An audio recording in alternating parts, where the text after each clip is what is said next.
I need to get these guys' thoughts on Anthony Lynn and if they think he will be the OC starting next season. Lots of fans kind of calling for this man's job. They're not quite done with Dan Campbell, but a lot of people over Anthony Lynn. So your thoughts, Jeff? Well, with Anthony Lynn specifically, we kind of already know what Anthony Lynn was. He was trending downwards, especially with the Chargers. They lost the most games out of anybody by a field goal, couldn't get wins. They fire him, hire in Brandon Staley, and even though there are only 1 or 2 games above 500, they look way better. They look way... And Brandon Staley's a defensive-minded head coach, and that tells you more than you need to know about Anthony Lynn. That experiment's over in Detroit. I don't care, and maybe I'm overreacting to the fact of the matter of what the Lions actually have on offense, but before the season, I sat up here and I said the offense would be the strong suit before all the injuries. But regardless, it was never going to be the strong suit. This offense, the wide receivers, yeah, there's injuries. Tyrod Williams could never see him on the field. Quintez suffered the injury, but I don't care. You can look on the other side of the ball. Look at Aaron Glenn, and look what he's doing with injuries. Overperforming with his players, getting the most out of everybody. Anthony Lynn's doing the opposite. It's just not working. The Jared Goff, Anthony Lynn experiment's over, and the Lions need to really take this summer to think about this. Let Anthony Lynn go. Bring in somebody. It doesn't really matter. It's not about who you bring in. Who do we bring in if we fire Anthony Lynn? It doesn't matter. You bring in a guy. Look at what Robert Saleh did. Mike LaFleur, pass game coordinator for the 49ers, someone that he brought with him, saw what he had in him, and Mike White, 400 yards passing. If you can get that out of Mike White, and I know the Jets might have a better wide receiver core slightly, but their team isn't that good. So the fact that he was able to get the most out of Mike White in a position to get 400 yards, yes, a lot of those yards were to his running backs, but regardless, maybe it's more so on Jared Goff and how bad he is, but it goes right back to the offensive coordinator as well. He's not getting anything out of Jared. He's not getting anything out of this offense, and I've seen enough. All right, I think Anthony Lynn, that's over. You bring in someone who's young, innovative. There's got to be a pass game coordinator, a quarterback coach from another team out there that can scheme up plays better than Anthony Lynn, and someone that Dan Campbell cannot. Dan Campbell shouldn't have to worry so much about the offense. He should be involved, but it should be Anthony Lynn taking care of it. Like Aaron Glenn, he's doing a great job. I don't think Dan Campbell's necessarily all up in Aaron Glenn's business. He's like, hey, you handle it. You're doing a great job. Anthony Lynn, he's hovering over him like a parent to a kid who keeps making mistakes. Like you saw what he was able to do just in one game. Dan Campbell takes over the play calling, and we got a tie. Wasn't the greatest performance by the team whatsoever, but at the same time, offense looked a little better. They took the ball out of Jared Goff's hands, and if it took that long for Dan Campbell just to say that and do that, I think the experiment's over. Get rid of Anthony Lynn. I've been saying that all year. I don't think he's the offensive coordinator when you're winning games. Absolutely not. And I would take anybody. I would take Adam calling plays at this point. I'm sure you can dial up something better than Anthony Lynn, Adam. I'm almost positive. I think it's open season right now for the offensive coordinator job for the Detroit Lions. Whether you want to run Deuce Staley like it's being recommended in the chat, Mark Brunell. I think Mark Brunell is disqualified. The comparison to Drew Brees with Jared Goff, for me, it immediately disqualifies him from the position. But you have to move in the direction of a young offensive coordinator or a brilliant offensive mind. Yep. Everybody needs this. What made Doug McDermott such a good coach in Buffalo? Oh, we have Brian Daboll. Yep. Well, Bill Belichick, he's a defensive coach. Oh, he has Josh McDaniels. Oh, Mike Tomlin, he's a doesn't have an offensive coordinator. Oh, they're struggling. Yeah, welcome to the new NFL. You need a young, innovative offensive coordinator. What teams are winning in the NFL that are established with an offensive-minded either head coach or a coordinator? Los Angeles Rams, Arizona Cardinals, the Tennessee Titans. You now have emerging teams, the Green Bay Packers, but you have your interesting scenarios. You have teams like even the Patriots, Josh McDaniels, proving, hey, you have the OC, you get it right. You have your Kyle Shanahan, you can get it, you can figure it out. This is where the league is going. So there's nothing really to decide here. I think they need to move on from Anthony Lynn at the end of the year. I don't think he is the singular problem. I do think the talent on the roster is below par. Having said that, I know what I'm seeing. You just know it. You know it deep down, whether you guys want to admit it or not. You are seeing average talent in the NFL play less than average. They're not even playing A to their standards or B better than what they're capable of. And what's the whole point of having good coaches? To get more out of what you have. And you're not seeing that. The only person you are seeing that from is Aaron Glenn. That is the guy that's going to be a head coach in 2 to 3 years. I guarantee it. He's doing a hell of a job with a bare bones defense.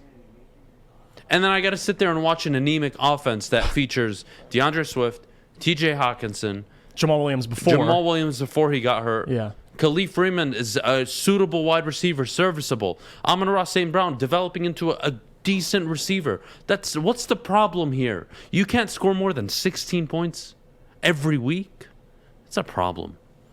The problem is beyond just the talent pool, guys. It actually is about coaching. And the coaching on the offensive side of the ball isn't any better. And you guys want to talk about Dan Campbell taking over play calling. That is embarrassing and a huge indictment on Anthony Lynn. It just is. And what did he do? He ran the ball 45 times. It wasn't even a script. He was like, we're just going to run the ball. And it was better. I don't trust my quarterback. He's hurt. I don't trust our team at all to throw the football downfield. I'm just going to run the ball every single time. And we're going to play the field position game. And that's exactly what they did. Mason Rudolph showed why he's a backup in the NFL and why he'll never start a game ever again. That is why. And you got away with a tie. Congratulations. But isn't that sad? Just doing that, just saying, let's just run the ball.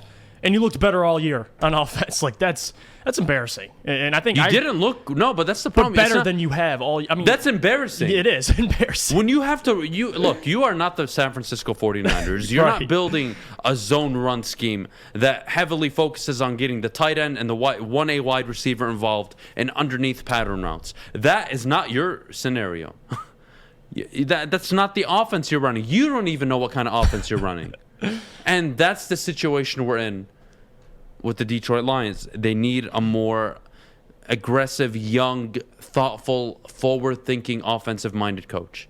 And if you can go in that direction in the offseason, I think Detroit Lions fans, you're going to enjoy the product you see next year. It may not be a 9-10 win product, but it'll be a product where you say, I see where this is going. When we fix this position and that position, I can look at the coaches and say, hey, we got everything. But I see what they're doing. I like this. Mm-hmm. You can't say that right now. Right now, every week, you're holding a gun to a different person's head of, hey, this guy sucks, or he's to blame, or, oh, no. Yes, the talent pool is limited on the team. But the offense was the strength going into the year. And the offense has suffered the least amount of injuries compared to the defense. And it's been below average. That's a great point. Do you want me to just blame Jared Goff? Last I checked, coaching also matters in the NFL. Mm-hmm. Go look at the defensive head coaches that are successful right now because they have the offensive coordinator in place. Dan, go find an OC. It didn't work with Anthony Lynn. You want to keep your job? Do what I think Bob Quinn should have done. You noticed it wasn't working with Matt Patricia? Move on. Don't double down on your mistakes. It's okay to make mistakes. Dan, I want you to make mistakes. Do me a favor, don't double down on them. Do not double down on your mistakes, Dan Campbell. And if you don't, you're going to be successful. I guarantee it. Don't double down on Anthony Lynn. He's shown he's just not it. Maybe he's an assistant, but nothing more, nothing less. That's it. He's not a head coach. He's not an offensive coordinator, especially in Detroit. Move on. Kennedy? What are you laughing about? I've never once pulled a joke bell in my life. Oh, God. That's But why, I am that's back why here she's eating my laughing. yogurt this morning. Can I just Sorry, add this everyone. as well? That's why she's laughing. Corey, our man Corey Woods just I sent hate me you, this. Corey. Zane Corey, I Gonzalez. hope you're watching. I hate you. Zane Gonzalez named NFC Special Teams Player of the Week again. This is a No kicker way. we let go Yep. in the summer. And Doesn't you know what? surprise me. We kept Mr. Santoso, and things just don't work out. And who was the other kicker that we had in? Austin Siebert. No. We had another one during training camp.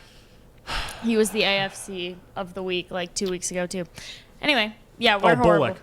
Yeah. wait, was Boyd. it Randy? Boyd. Yeah. Yeah. Mr. Randy. God. Randy Yeah, Boyd. yeah. Hey, Easy. I wanna address Easy. He said Anthony Lynn is exposing himself sooner than later. It's a blessing.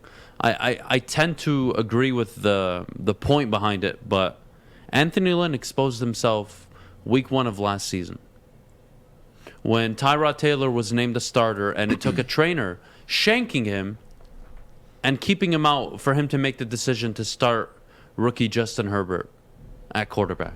And we all know Justin Herbert's a top 8, top 10 quarterback right now in the NFL. And Anthony Lynn decided against starting him. And what happens? Herbert walks in and lights up the league. Sets rookie records across the board for quarterbacks. He's built different. It's not about if he's built different. He had a head coach that just didn't see it or wasn't ready to pull the trigger. That's a problem. I called this before the season. This guy is not coming in with a track record of, oh man, when he was an offensive coordinator, you could just tell that team was completely different. You know how I know Brandon Staley was a damn good coach? Matthew Wright was the other kicker. Sorry. Thank you. Oh, Matthew AFC Wright. How many special kickers did we teams let go? player. And- Do you A lot. know? Do you know how I know Brandon Staley's a damn good coach? How? Last year, the Rams, with the same defense, number 1 defense across the NFL, and scoring points across the board, dominating. He leaves, they're sitting 24th, 25th right now with Raheem Morris. Coaching matters, guys. It does. And if the Lions can get the right OC, that's going to set up Dan Campbell for success. The success that you guys so desperately desire will come when correct decisions are made. And when you have the correct coaches, it works out. That's why Jim Caldwell was never good enough. That's why Jim Schwartz was never good enough. Even Bobby Rice to an extent. Even Marty. Like, none of these guys worked out because they were not good enough. And if Dan Campbell wants to be good enough, he needs to bring in those guys. Look at Mike McCarthy. He brought in Dan Quinn. Dan Quinn took a defense last year that was giving up over 30 points a game, and they're suddenly one of the better defenses in the NFL in Dallas. Trayvon Diggs last year couldn't see the field. He couldn't make any plays on the field. And this year, he's on pace for 15, 16 interceptions. They draft Micah Parsons. He's a stud. They stayed patient with Randy Gregory. He's a stud.